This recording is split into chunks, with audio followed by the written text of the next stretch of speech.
Welcome to the show No Instructions, where we meet with founders and interview them about starting and growing their businesses. I'm your host, Chad Ingram, 3-time founder and CEO at Distro. Distro is a platform to help businesses build teams by breaking down borders around the world. Let's go ahead and get started with today's guest and see how they built their business.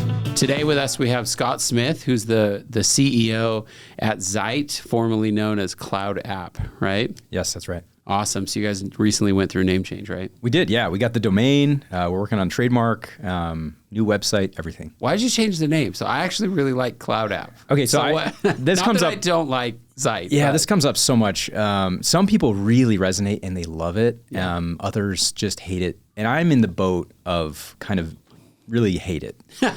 So like So the creatives on your team won out on that one. Yeah, exactly. So my kind of really strong initial first experience with the product is I joined in 2016. Yeah. And our phone rang. I picked it up and it was like a 75-year-old guy. And he wanted to talk about iCloud. And he said, "Hey, can you help me with my iCloud account?" Oh, no. And I was like, what is this guy talking about? Like iCloud? And then I realized, oh, okay, iCloud, Cloud App. And it just began to be this common thread amongst confused support folks. And this happened years since, like people would still confuse it? Less and less. So, Wow. we, for example, our iOS app, we would get, in a month, we'd get 60, 100,000 installs. Wow. Just because of the name. Wow. And so we tried adding like terms of service just for people coming from that and trying to say like, we are not, iCloud, we're not whatever.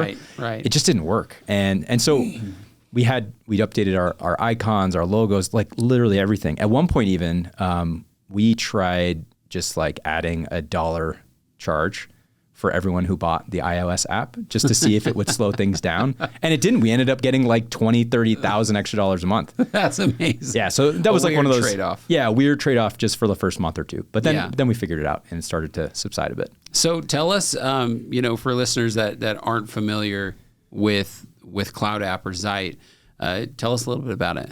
Sure. So when you're working every day, Yeah. there's always miscommunication in the workplace, whether that's because your coworker works in New Delhi, India, or they're sitting right next to you with headphones on. Right. And so rather than like tapping the person on your shoulder next to you or jumping on a quick call or writing out a long email, the idea is like Captain, Kirk and Spock, just to show the other person what you're working on, what your problem is. So you use Zight, formerly Cloud App, to record your screen or screenshot something and then visually show and send that link to that piece of content to the person next to you. And then they have this aha moment where they're like, oh, I get it. Thank you. And like that cycle of back and forth is done. So that's it. I mean, we're really focused on helping people feel happy in the workplace because they can save time. Yeah, that's fantastic. So we're going to go in and talk a little bit about it. And I know it's a great application. Many of our team members at Distro use it. And but let's talk about how this all came together. And it's kind of a unique story. And I think, a lot of the purpose of what we share on this podcast, No Instructions, is looking at like what it took to actually get it started in the beginning. Yeah. A lot of times, like as late stage founders or later stage founders, we start to like glamorize the strategy and the fundraising and the big business and stuff. And we kind of forget like all the little tedious things that it took to even get off the ground or build an MVP or something. So tell us a little bit about your story. Where'd you go to school? I went to school in Brigham Young, Cool. at Brigham Young University in Provo, Utah. In Provo. And I studied economics. My dad was a Wall Street guy. He worked at Goldman Sachs. All I knew was like it created a great livelihood for him and our family. A lot of people know your dad. Who's your dad? Yeah. And I thought, why don't I do that? Yeah. But when I showed up to BYU and I started into economics, I just found that it was not really the direction I wanted to go to. Either my classmates were going to finance, into Wall Street, or they're going into academia. Right. And I just didn't care about any of that stuff. Yeah.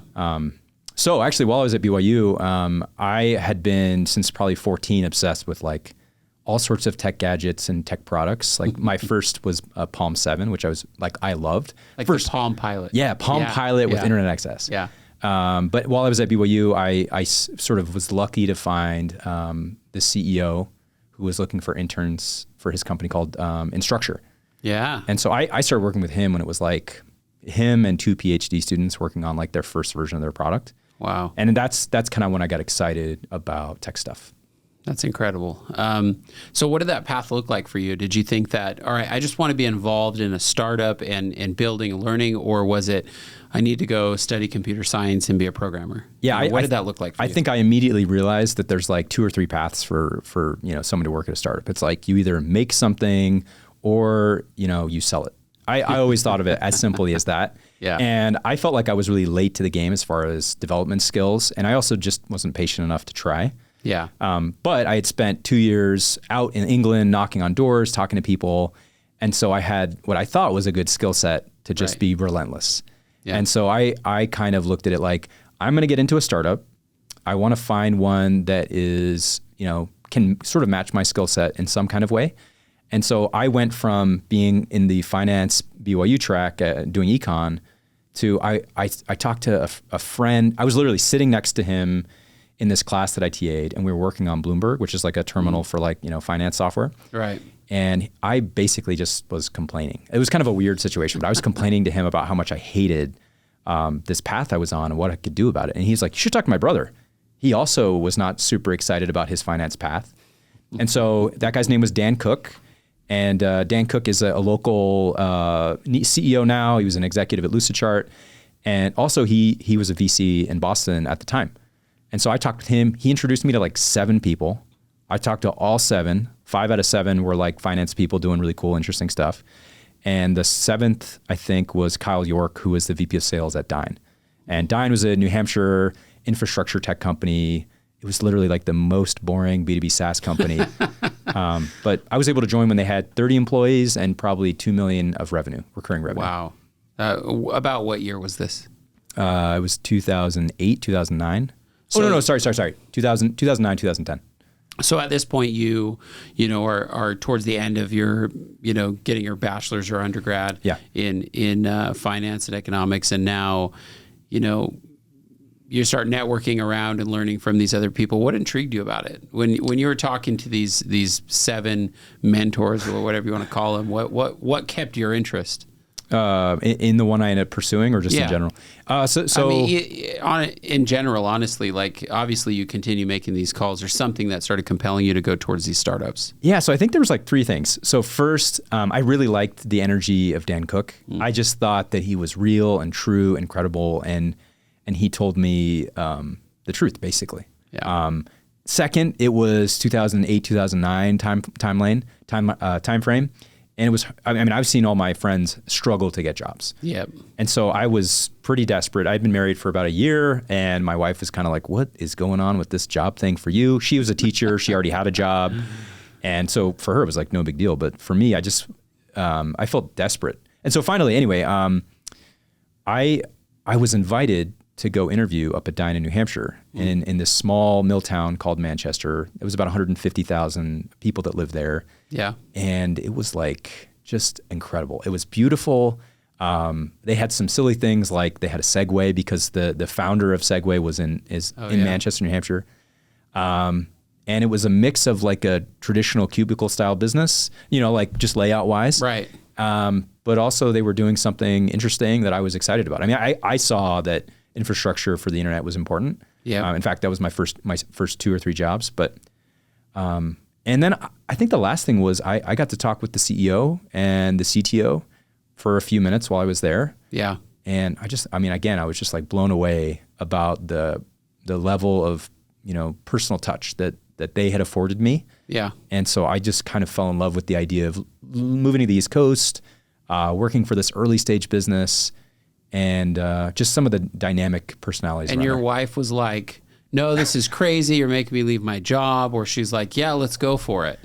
Like, how did that work out? So like the year before, we actually had done an internship in Boston. Okay. And it was a finance internship. And I basically was working at an asset management type company.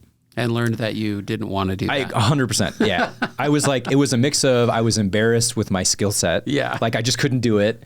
And in fact, one time I reached out to a Goldman analyst and asked him about a Chinese oil company that I was looking at.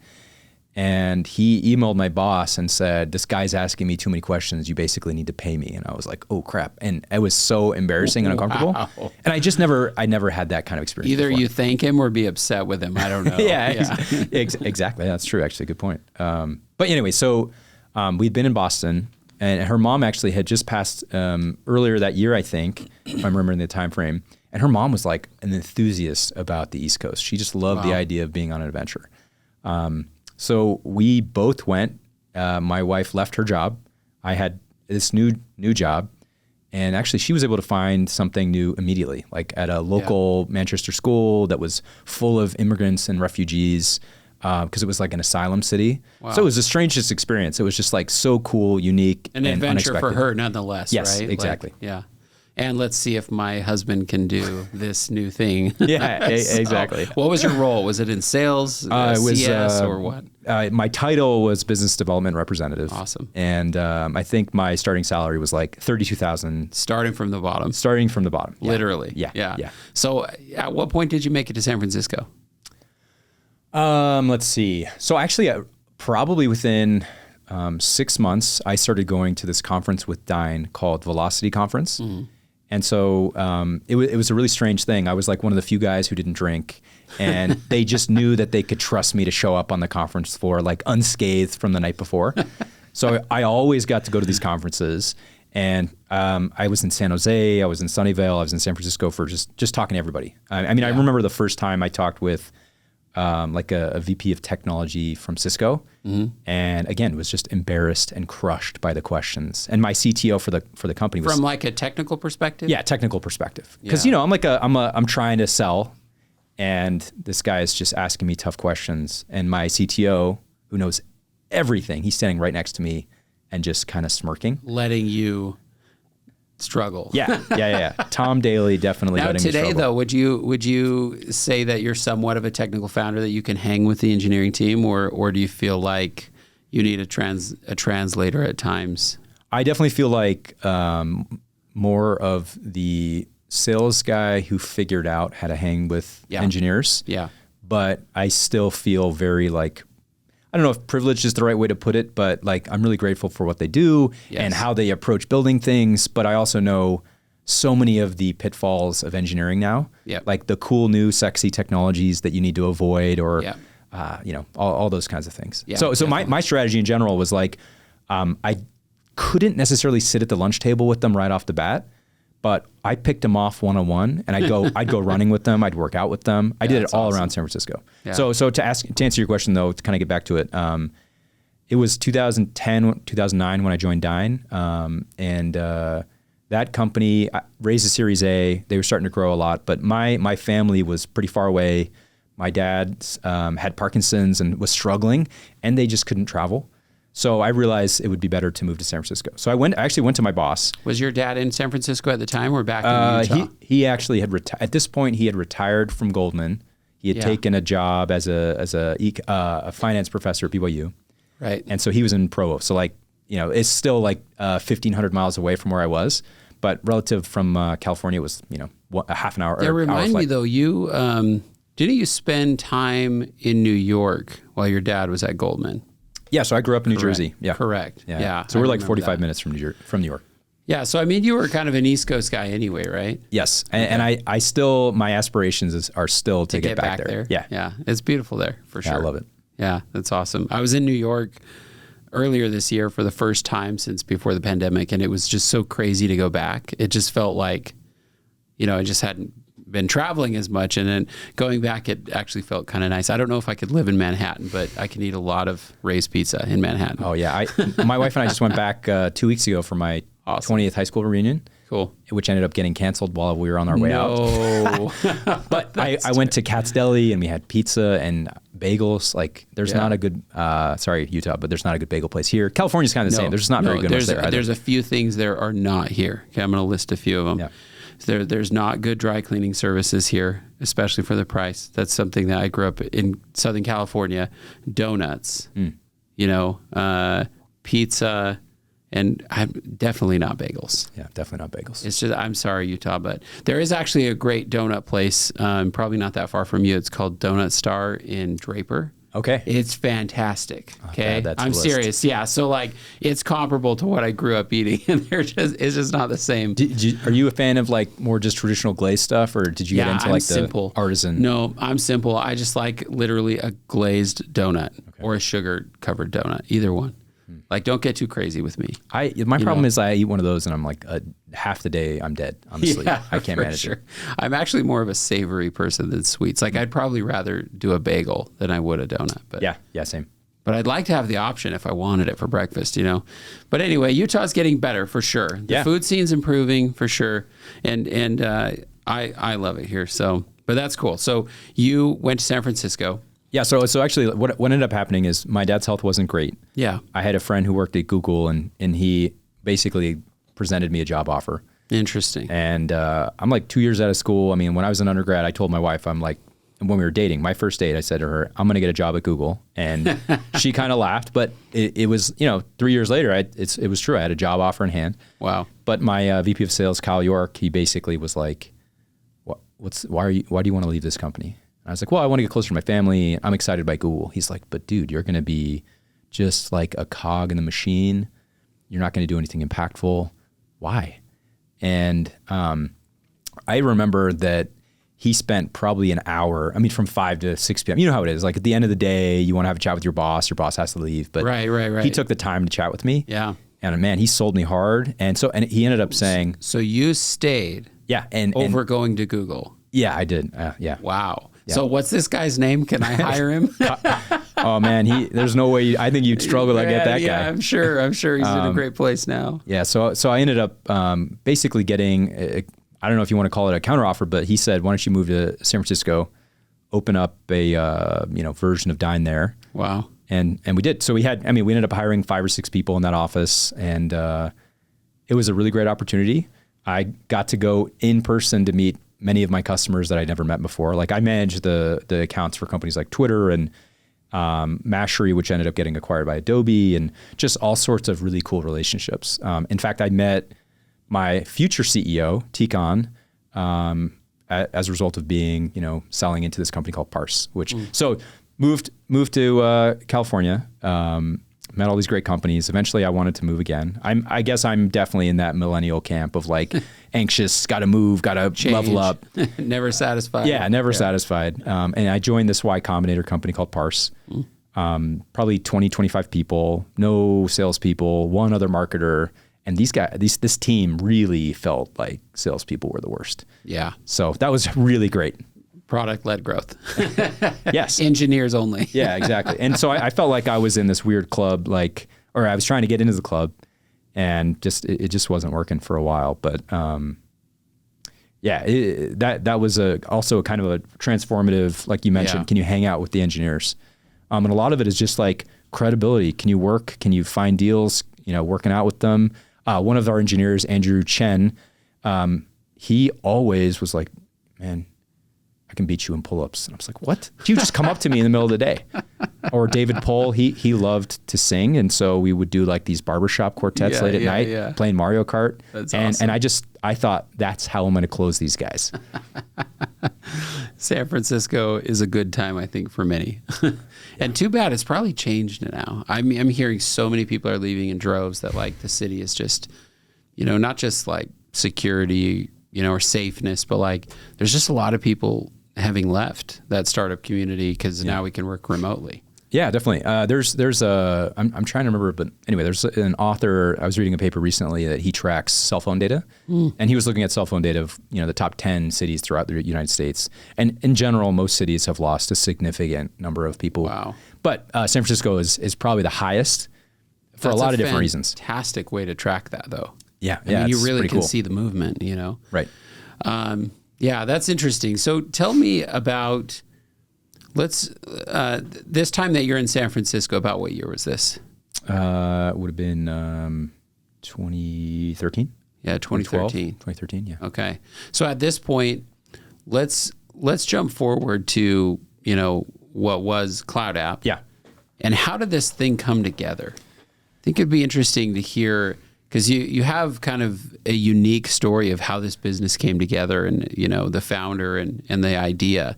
Yeah. So, and I'll tell you one quick story to lead into it. But, Yeah. So working at this YC company for about 6 months, lowly sales guy. I think in general, we're struggling to produce revenue despite like a hot, sexy, cool technology tool. And Facebook, I think, and a couple other big companies wanted to buy us. And so we ended up selling to Facebook. I worked at Facebook for 4 years. So This was Parse or the Parse. Yeah. This was Parse. Okay. Yeah. And so Facebook acquires Parse. I get to join in 2013. I essentially work for them for 2013, 2017, 2018. And that's like IPO and just booming. Yeah. I worked on 4 or 5 different teams. I had 10 different managers, 20 different seats. And my wife and we continue to have children. So I'm on 4. We've had 3 bio kids, 1 adopted, and on the second one, I'm trying to think, it was the second one. Yeah, I think it was Jude. I was on paternity leave, and I took the whole paternity leave, which was amazing. So Facebook offers, I think it was 4 months at the time, which was wild. And so I'm off on paternity leave, and I become obsessed with this idea of starting something. And so I'm watching the YC How to Start a Startup, and I'm reading all the books. And my guy that I mentioned earlier, Kyle, VP of Sales from Dine, who's now like CRO, and then the CEO from Parse, both are like, hey, we've got this really interesting startup. It's really small, and we need kind of like a go-to-market guy. Before you jump into that, I'm curious. So you're at Facebook. This is probably what, 2015, 14, 15 or so? Yeah. And like, what keeps like drawing you into, I got to go start something? And you're studying it, you're looking at it. Like, what about that seemed compelling to you? Was it like glamorous and seeing all of these other, local Silicon Valley founders? Was it the VC money? What was it? I think realistically at the time, starting a startup was definitely cool and sexy. Yeah. And the being a founder ethos was exciting. I think in retrospect, it's definitely very, very, very different. It's so different. So different. It's just so painful. But also, I think like Facebook had teams and products that were like well structured, led by either amazing executives or people who had been doing these things for a long time. So I imagine that looking back, I could probably objectively say I felt outclassed by a lot of people. And also just that I didn't have enough responsibility or impact. And I think probably impact was probably more important. So I didn't feel like I had enough impact. I wanted to put my foot, or whatever it is. I wanted to like show that I could do something awesome. Yep. And I just felt like the startup was the way to do it. Was the way to do it. Yeah, it's definitely a powerful vehicle to elicit change, and have impact in some way. I mean, if you think about it, in how many other ways can you create change for potentially thousands or more millions of people in some cases, right? But like, what else would you do? Be a politician? Like, think about that, right? Like, what are your options? That seems like an even worse option. Yeah, I mean, it's way worse. Yeah. Like, so in that sense, it makes it really compelling. And anyway, so I was just curious about that. So let's jump back to where you were. So you get approached by these 2 guys. Yeah. And first of all, Kyle, he comes back and says like, hey man, you're working at Facebook. What's your impact like? Are you just taking a huge paycheck, just getting all these great benefits? I don't know. He always sort of challenged. He was calling you a wimp is what he was calling saying. me a wimp. He was calling me out. And I guess I got a little bit sucked into that too. So there was just like a definite like mind thing going on at the time. But anyway, I started to look at this company that these 2 guys were thinking about investing in. And it was a small team. They had customers. They had a product that worked and that people actually really liked. And I just thought, I've worked at great SaaS companies before, both revenue generating and not. And I've seen what can happen when you have, product market fit, customer adoption, all this kind of cool stuff. Or at least like maybe some inklings of it. Yeah, at least some paying customers or users. Yeah, exactly. And so I just was like, you know what? Screw it. I'm going to do something that is less safe. And I literally I remember the day that I got back from maternity leave, I went to my boss and I was like, hey, I'm going to leave. And I felt like this just gigantic, overwhelming, not relief at all. I was totally freaked out. Because I had 4 kids, a wife that didn't work at the time. I had a mortgage, all this stuff, and I was going to go and get paid nothing again. Right.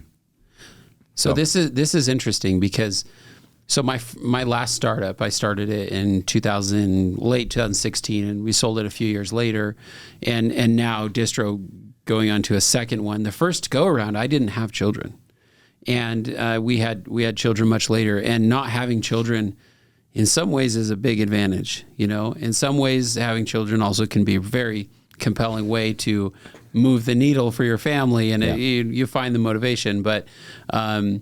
That must have complicated things a little bit for you, or really made you think through this opportunity, right? Because you had children. I mean, like I think one thing that I learned from my dad was his complete lack of balance and boundaries working at Goldman.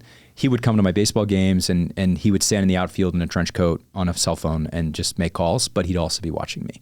Yeah. And I never looked down on that. I just thought, everyone else is still at their job, still at their desk, but he's here. And so for me, like, I knew that, maybe 5 to 7 was like dinner plus put the kids to sleep time. But I was in our analytics tools, like, doing database queries and cold email. I mean, I remember cold emailing like the CEO of Airtable when he signed up for our product at like 9 p.m.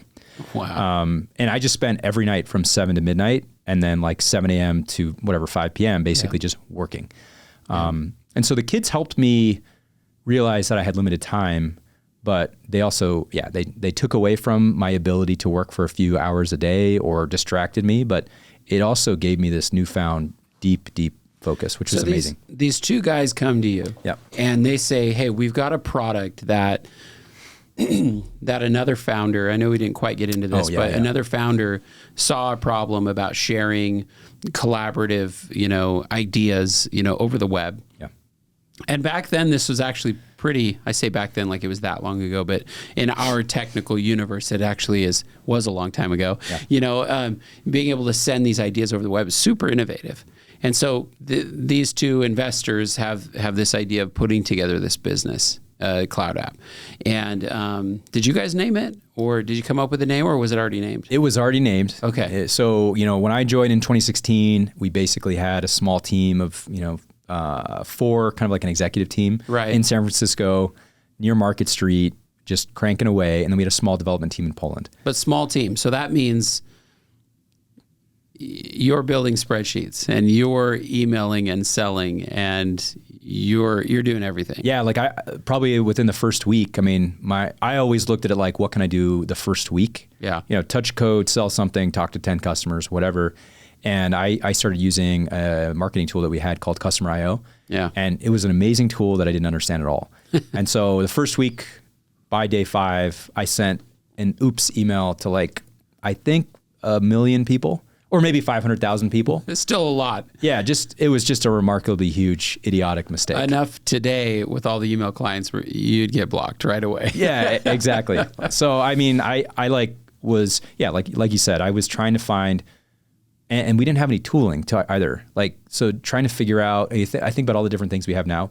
Every company I've ever worked for, every engineer would never make it so that we could connect our email signups to like Salesforce. So I, through Zapier, connected those tools so that we could have like a CRM. I just tried to make it work. Was the product sellable? Was it at a point, was it really MVP state when you guys inherited it, or was it really ready to go? I would say it was in parts ready to go. It was in part, the parts that were ready to go probably were like its ability to take, screen captures and basic video recordings. Yeah. But there was like 2 sides of our business. There was sort of like the Zoom Pro or Dropbox Pro single user business. Yeah. And then there was like the business that we envisioned, which was like the enterprise team dynamic. Right. And the dynamic of the team component, just like it wasn't ready yet. It wasn't built out. So, I mean, realistically, like we reached out to people who had the same email address and the same domain. We would sort of collect them onto the same credit card, and then we would manually bill them. So there's initially a lot of like, okay, I see same email on the domain, and then sort of like bring them all together and then make it all work. While at the same time, we were thinking about, we want to have a standard structure for teams. We want to make it so that they can sign up and blah, blah, blah. So basically you were looking at it and said, all right, we can support individual users today. Let's get going and selling. But we want to go after the enterprise sales. And right now the infrastructure doesn't exist, but we can at least kind of piece those together on the back end, essentially. Yeah, exactly. And so this is an important lesson, because I think a lot of like first time founders will look at a problem like that and think, oh, well, we need to build it and it needs to be perfect before we can get to that point. Yeah. And that's actually not the way it works. Like, this is a cool lesson because it just says like, we're going to put the cart before the horse in some sense to learn more product market fit. And then as we build it and ship it, we know what we're building and why. I mean, think about if you had waited to start selling enterprise accounts to when everything was ready, how much feedback would you have missed, or how late would have you been to the game? Yeah. Yeah, then you would be rebuilding 50% of that component. Yeah, and also along the way, we realized that what we were building was wrong. I mean, I remember a couple times, like Uber and Airbnb, they both said to us, if you build these features, then we will sign up. And we built the features and they didn't sign up. Right. So we screwed it totally up as far as like trying to understand or trying to get commitments. Yeah. Made a huge number of mistakes. But I think the mistakes we didn't make were, perfect is definitely the enemy of good. And that was our philosophy and ethos very early on. And Facebook gets made fun of all the time, for move fast and break things. But that is a really critical lesson that you have to adopt early on, I think. Yeah, I totally agree. In fact, at my last startup, one of my favorite and probably the most controversial, core value at the business was fast is better than slow. And so everyone not everyone, but many people would try and use that to fight, that it's a sacrifice. Speed is a sacrifice for quality. And it's not. It's funny, like you have to know when to slow down to go fast even. Right. Yeah, 100%. Yeah, it's really, anyway, so I'm pretty sure that Google also uses a similar core value, about speed. So I can really appreciate that. So did it work? Which part? Yeah, some of it, yes. Some of it, no. But did the idea of going faster and sort of figuring it out along the way, do you feel like that has worked as it comes to enterprise sales? Oh, I definitely think in some cases. Yeah. So for example, like I think my approach to some of our first sales calls was like maybe like the minor leagues versus the major leagues. So, prepare a pitch deck, a value proposition, a product demo, all that kind of stuff. And go and find not the most valuable, highly critical company that's going to crush me on that demo, but just kind of like I moved into and scheduled the calls with as many people as I could and validated and verified and kind of polished a bit. And then when I felt comfortable, I went a little bit more aggressive and went further to hire, to bigger, better customers, if you want to call it like that. Yeah, fantastic. Those first two investors, how much money did they put in? I think, Kyle probably put in 100 to 200,000. I think T-Con, he probably put in close to $1 million. Okay. Yeah. And so actually it was not so much putting money into the business. Yeah. It was like basically helping us buy the business from this other developer. Okay, so this is interesting. Yeah. So, I mean, how much cash really did you have to play with? It didn't sound like it was actually that much. Very, very, very little. So you were still sacrificing big time. It's not like you had this big, huge piggy bank. Yeah, and absolutely. You were good for a while. Yeah, like the quick synopsis was like there's a developer who built the business, and another company. He basically sold this company to that another company, and the GM who was managing Cloud App at the time was like, I want to turn this into something awesome. Yeah. And so he went to my two investors or two, former executives and said, I'm going to buy this company from this other company. It's so complicated. Anyway, so we have, there's basically like a mortgage on the company. Yeah, exactly. It's like we've borrowed money, we're paying it back over time. And then in our bank account, we have next to nothing. And so all along the way, we're doing these like little tiny fundraisers to try to keep us going another 3 or 6 months. And you left your big fat salary, because I know it wasn't small, at Facebook to do this. It sounds like a suicide mission. It definitely, in retrospect, it felt like it. I mean, like, you always feel like either the hire that you were excited about says no, or they leave to go. I mean, I remember the people who left to go work at Facebook where I had just been. Yeah. And so I felt like I had a unique lens and perspective to try to say, oh, you shouldn't do that. But I mean, it was a good decision on their part. Chris Noble, for example, one of our PMs, he went and works at Facebook now. Yeah. But yes, it was a lot of pain, I think more than I had expected. But I looked at it like that, like rough stone rolling down a hill. And from a personal development perspective and adventure, all that kind of stuff, like, man, I don't think I could have gotten a better opportunity. No, I mean, definitely not. We haven't talked yet about where the business is today, which we will in a second. But like, it's interesting because you could look at this from the outside and say, okay, you didn't come up with the idea initially. And certainly you've had a lot of influence on where the product has gone today. Right. But there was this initial core idea and these investors that kind of approached you and said, hey, let's bring you in. But in a weird sense, I mean, you basically got a half-baked MVP and almost no money. Yeah. And it was like, go for it, which isn't that different than how I've done it. Okay, I definitely feel a lot of like imposter syndrome around, when I'm hanging out with CEO founder friends. Yeah. And at the end of the day, I think at this point, I've started to prove that I can keep up with most of you guys. No, you have. And I think that's what I'm saying is that you've taken your lickings for sure. It might look a little bit different, but this certainly is not the case of a full-fledged SaaS company and you brought in to replace a founder. Certainly not that. Right. So good on you for figuring that out. And that was at the time a terrible decision, and today an awesome decision. Yeah. And some, I mean, admittedly, and probably you probably feel the same way, but some days it still feels like a terrible decision. For sure. You get on a call and it was great, and then somebody quits, and then the next call it's like somebody wants to join the company, and then a customer wants to cancel. It's just like that all the time. So no, like literally somebody says, man, it must feel like it's a roller coaster every day. And I say, every day, every hour. Like, how many different things do you experience a day that are ups and downs? Right. Just like you described. Right. Those happen in a day. Yeah. Like, I could come out of a bad call and be really bummed about it, or get some bad feedback from like an investor, or who knows, or bad prospect call. And then boom, I get a notification that a customer just signed up or something, so it is interesting. But they also placed a lot of trust in you. What do you think that was to invite you to, essentially co-found this new business? Yeah, honestly, I think it all goes back to my first job at Dine that I got, honestly, because after my interview, I sent 10 pizzas to the company. And I did not know they loved it. That's awesome. I was known as the pizza guy for the first year or two. But my relationships that I developed with specifically Kyle, I think he was the kind of guy who liked mentoring and helping young folks like develop their careers. And because of that, he gave me small opportunities that grew over time until eventually it was like, hey man, here's the keys to the kingdom. I mean, I went from being like head of revenue eventually to becoming CEO.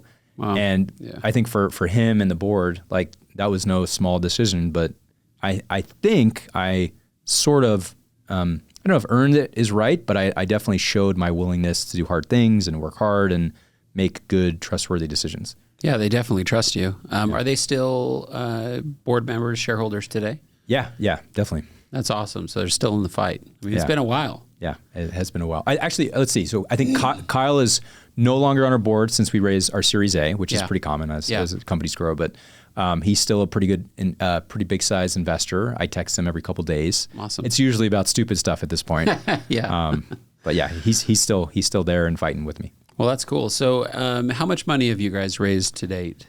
We have raised about 20 million total. Yeah. Wow. Yeah. When was the last time you raised? I think it was December of 2022.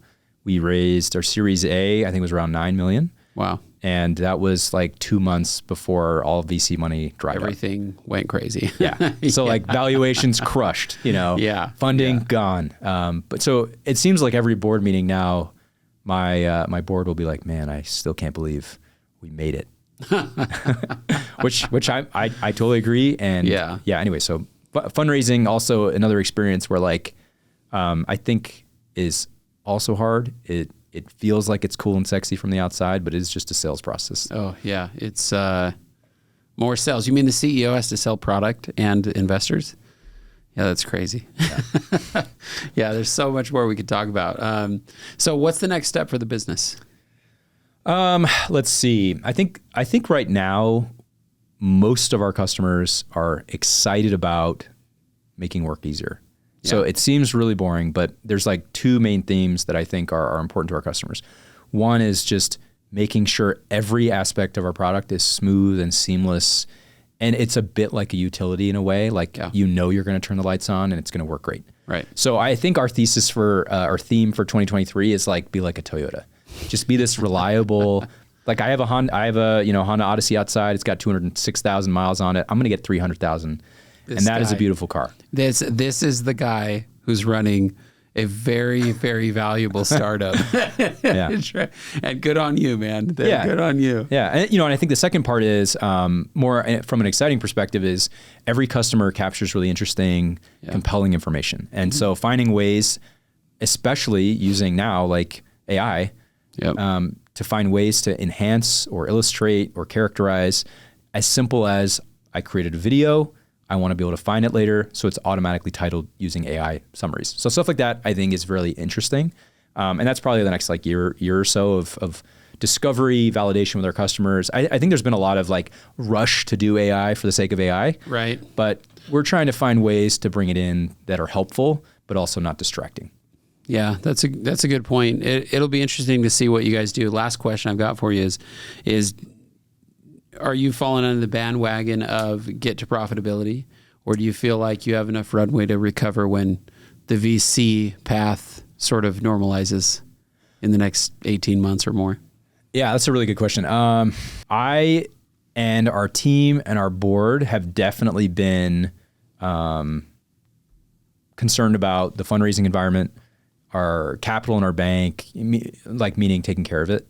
So I am definitely on the, if you want to call it bandwagon, but I'm certainly in like the stock market, the public markets, value companies that are better taken care of, better profit margins, better profitability, all this stuff. And clearly the VCs follow that model too. So I feel like it's really important to be a good steward of our business, but also our capital.